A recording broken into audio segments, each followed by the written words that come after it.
All right, let's dive into this Yeah. deep dive into the Berlin Wall. Okay. You're really looking to understand this Uh-huh. pivotal moment in history. Right. And we're going beyond Right. just the dates and names. Right. We've got a research paper Okay. from a German history class. Okay. And it's got some really Right. interesting perspectives on the wall's rise and fall Absolutely. and what it all means for us today. What's often overlooked is that the Berlin Wall didn't just appear out of nowhere. Yeah. To really grasp its significance, we need to rewind a bit and look at Germany's history, Right. particularly the turbulent period Okay. leading up to World War II. So we're talking about Germany in the early 20th century. Yeah, The research paper really emphasizes the aftermath of World War I. exactly. Germany, after World War I, is a nation reeling from defeat. Mm-hmm. The Treaty of Versailles, which officially ended the war, imposed incredibly harsh penalties on Germany, including massive reparations payments and territorial losses. Okay.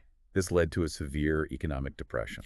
I've heard stories about hyperinflation in Germany at that time. Yeah. People carrying around wheelbarrows of cash Oh, just to buy bread. absolutely. Is that the kind of economic turmoil we're talking about? Absolutely. Hmm. The German mark became practically worthless. Wow. Imagine the impact on everyday people. Yeah. Their life savings wiped out, unable to afford basic necessities. Right. It was a breeding ground for desperation, Yeah. resentment, and political instability. So it wasn't just about Hitler being a charismatic speaker. Right. The economic despair after World War I Mhm. actually created the conditions for his extreme ideas to take root. Precisely. Yeah. Hitler and the Nazi Party exploited this widespread economic hardship and social unrest, Right. promising to restore Germany to its former glory. It's a stark reminder of how economic factors can shape political choices, Yeah. sometimes with devastating consequences. Yeah.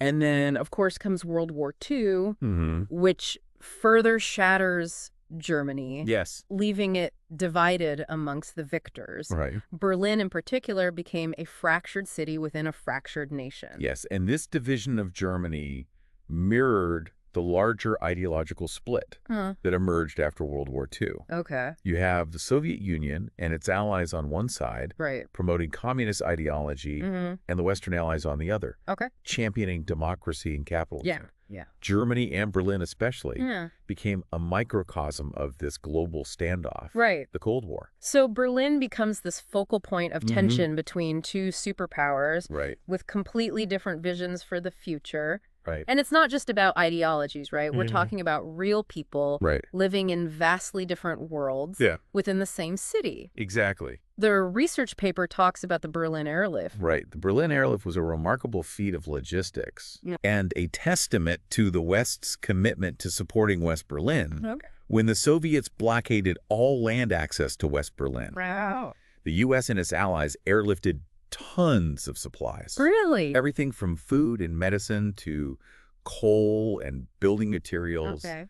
keeping West Berlin alive. Wow, so they were completely cut off Whoa. while the airlift was a beacon of hope. Right.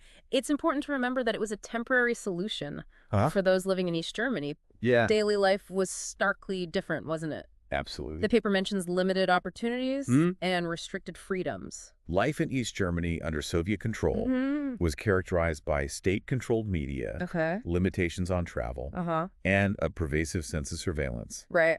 The contrast between the relative prosperity and freedom of West Berlin Mm-hmm. and the restrictions of East Berlin was stark. And that contrast became even more tangible Yeah. on August 13th, 1961, a day that became known as Barbed Wire Sunday. Yes. After East German leader Walter Ulbricht Right. publicly denied any plans for a wall, Really? barbed wire barriers were suddenly erected, Wow. dividing the city overnight. So he flat out denied it. He did. This was followed by the construction of the Berlin Wall, Yes. a concrete barrier fortified with guard towers, Right. watchdogs, and shoot-to-kill orders. A very stark symbol of division. Wait, so he flat out denied the wall was happening, Yeah. and then bam, barbed wire. Yeah. That's a wild turn of events. It was a pivotal moment, a clear escalation of the Cold War. Wow. Families and friends were separated, and the world watched in disbelief as this symbol of division took shape. It's hard to imagine the Yeah. shock and despair people Sure. must have felt when that barbed wire went up Right. literally overnight. The wall represented a Yeah. very tangible manifestation of fear and control. Right. Imagine living in a city where you could no longer visit your family or friends just a few blocks away, Yeah. where your movement was restricted, your opportunities limited. The paper quotes a woman from East Berlin Right. describing how she felt caged. Yeah. It makes you realize how precious freedom of movement is. Huh? Something many of us probably take for granted. That yearning for freedom and a better life Right. was a powerful force. Yeah. The wall, despite its fortifications, Right. couldn't extinguish that hope. So even though the wall was a symbol of division, it also sparked acts of incredible courage Absolutely. and resilience. There were countless stories of daring escapes. Wow. People tunneling under the wall, flying over it in hot air balloons, even driving through it in modified cars. Those stories sound like something out of a spy movie. They really do. The research paper also talks about the protests and demonstrations that took place on both sides of the wall, Yes. calling for its removal. The wall became a focal point Yeah. for global outrage against communist oppression. There were protests, concerts, and speeches by world leaders, all demanding freedom for those living in East Germany. I remember seeing images of President Reagan standing at the Brandenburg Gate, Right. challenging Gorbachev to tear down this wall. That was a pivotal moment. Yeah. The pressure on the East German government was mounting, Right. both from within and from the international community. So the fall of the Berlin Wall wasn't just about one event or one person. It was a culmination of years of pressure, protests, and acts of courage, both big and small. Precisely. The wall ultimately crumbled Yeah. under the weight of its own contradictions. Uh-huh. It couldn't contain the human desire for freedom and unity. Right. And when it finally fell, Yeah. it was a joyous, spontaneous eruption of celebration. Those images of people dancing on top of the wall, hammering away at it, are so iconic. They capture the raw emotion of that moment, Yeah. the sense of liberation and hope That hope is a powerful legacy. of the Berlin Wall. It reminds us that even in the darkest of times, Right. human aspirations for freedom and unity Yeah. can prevail. But even though the wall came down, Right. Germany still faced a long and complex process Yes. of reunification. It was a huge undertaking. The research paper touches on some of the challenges. Reunification wasn't just about physically tearing down a wall. Right. It was about bridging the gap Okay. between two societies that had been separated for nearly 3 decades. Wow. There were economic disparities, political differences, and even social and cultural adjustments to navigate. So it wasn't a smooth transition. Not at all. Yeah. It took time, Yeah. effort, and a commitment from both sides to overcome the legacy of division. It's fascinating how even after the physical wall was gone, these invisible barriers remained. Yeah. The research paper talks about Generation 25, Right. those born after the fall of the Berlin Wall. Yeah. They have a totally different perspective, don't they? Right. That's right. For younger Germans, the Berlin Wall is history, something they learned about in textbooks. Yeah. They didn't experience the division firsthand. Right. So their understanding is shaped by stories, memorials, and the remnants of the wall that still stand. The paper mentions that some younger Germans even joke about the wall, which seems strange to those who lived through the era. It's understandable that different generations would view the wall through different lenses. Yeah. Humor can sometimes be a way of processing difficult history. Right. But it also raises concerns about forgetting the past and the lessons it holds. That's where the historian in the paper makes a really thought-provoking point. Yeah. He compares the Berlin Wall to other historical walls. Right. The Great Wall of China, Hadrian's Wall, even modern-day border walls. Right. What's the connection he's making there?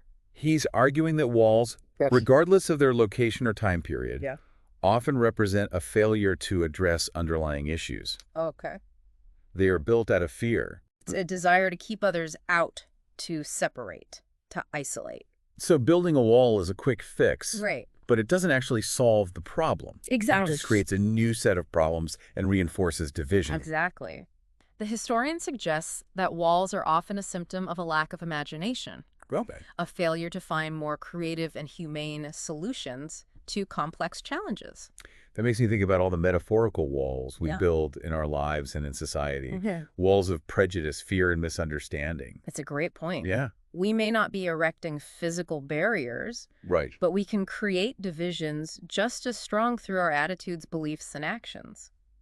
So how do we break down these metaphorical walls? Right. It feels like we're living in a time Yeah. where there's so much division and polarization. It starts with recognizing our shared humanity, Yeah. with understanding that the things that connect us are far greater than the things that divide us. Okay. It requires empathy. A willingness to listen to and understand perspectives different from our own. It sounds like it takes a conscious effort It does. to build bridges instead of walls. Right. To choose understanding over judgment. It's about fostering dialogue, Right. promoting cultural exchange, and celebrating diversity. Okay. It's about recognizing that our differences Yeah. are what make us unique, Yeah. and that embracing those differences can lead to a richer, more vibrant society. We've covered a lot of ground today, from the historical context of the Berlin Wall to its lasting legacy Right. and its relevance to the world we live in today. Absolutely. Any final thoughts before we wrap up? I think the Berlin Wall serves as a powerful reminder that while walls may divide us physically, they can never truly extinguish the human spirit's desire for freedom, connection, and unity. Right. And it's a call to action for all of us Yeah. to challenge the walls, Yeah. both literal and metaphorical, Yeah. that we encounter in our own lives. What a powerful way to put it. The Berlin Wall may be gone, Right. but its lessons continue to resonate. Yeah. Thanks for joining us on this deep dive. Thanks for having me. We hope you'll continue to explore the complexities of history Right. and its impact on the world around us.